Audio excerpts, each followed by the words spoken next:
আসসালামু আলাইকুম। আজকের লঞ্চটির নাম হচ্ছে এমভি রয়্যাল ক্রুজ। তো লঞ্চটি অনেক আগেই স্লো করে দিয়েছে দেখেন। পল্টন বা ঘাট রয়েছে, টার্মিনাল রয়েছে অনেক দূরে। লঞ্চটি আগে থাকতেই স্লো করে দিয়েছে। কারণ পল্টনে অনেক লোক রয়েছে। খুব সাবধান এবং সতর্কতাভাবে পল্টনে বা টার্মিনালে ঘাট দিতে হবে। তার জন্য লঞ্চ কর্তৃপক্ষ মাইক অ্যানাউন্স করতেছে কোন জায়গায় সিট রয়েছে। সে সিট সম্পর্কে মাইক অ্যানাউন্সের মাধ্যমে জানিয়ে দিচ্ছে যে দ্বিতীয় তলায় সিট ফাঁকা আছে, ওইখানে আপনারা সরাসরি উঠে যাবেন, নিচতলায় সিট ফাঁকা নেই, এরকমটা বলে তিনি ঘোষণা করতেছেন।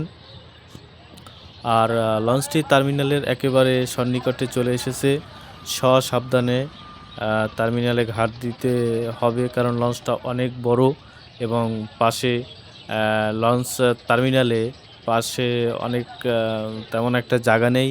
আরও রয়েছে নিচু, ভাটার কারণে নিচু হয়ে আছে। যদি জোয়ার থাকতো তাহলে টার্মিনাল উপরে ভেসে থাকলে তেমনটা সমস্যা হতো না। এখন টার্মিনালটা প্রায় লঞ্চের ভিতরের দিকে ঢুকে যাবে এমন অবস্থান। সেক্ষেত্রে ঘাট কর্তৃপক্ষ সামনে থেকে সমস্ত লোকজনকে পাশে সরাই নিয়েছে। এক পাশে যেই জায়গাটায় ঘাট দিবে ওই জায়গার আশেপাশে কোনো লোক রাখে নাই, একেবারে ফাঁকা। আপনারা একটু পরে দেখতে পারবেন যে সিঁড়ি নামানোর অবস্থান যে সময় হবে সে সময় দেখবেন যে আশেপাশে কোথাও কোনো লোক নেই।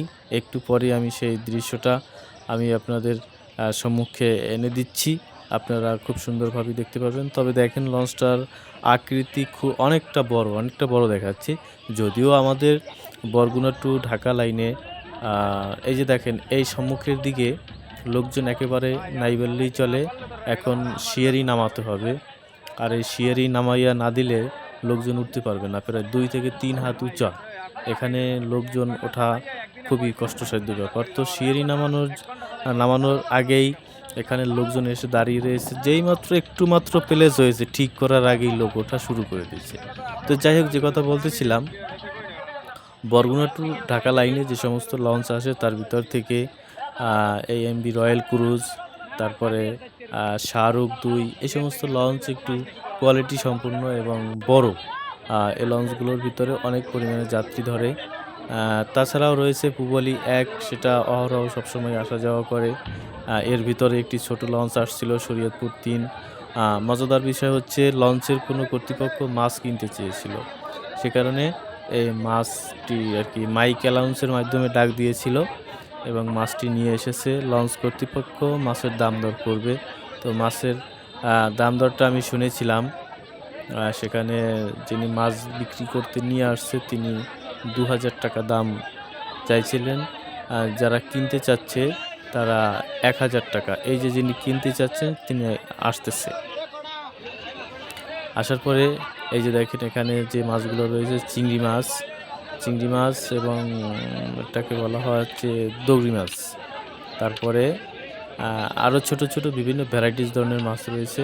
তো 2000 টাকা দাম চেয়েছে, আর যারা কিনতে এসেছিল তারা 1000 টাকা দাম বলছে, আর তেমন বেশি বলা হয় না। ইতিমধ্যে লঞ্চের যাত্রী ওঠানামা প্রায় শেষ, সিঁড়ি টানানো বা সিঁড়িতে উঠানো হয়ে গেছে।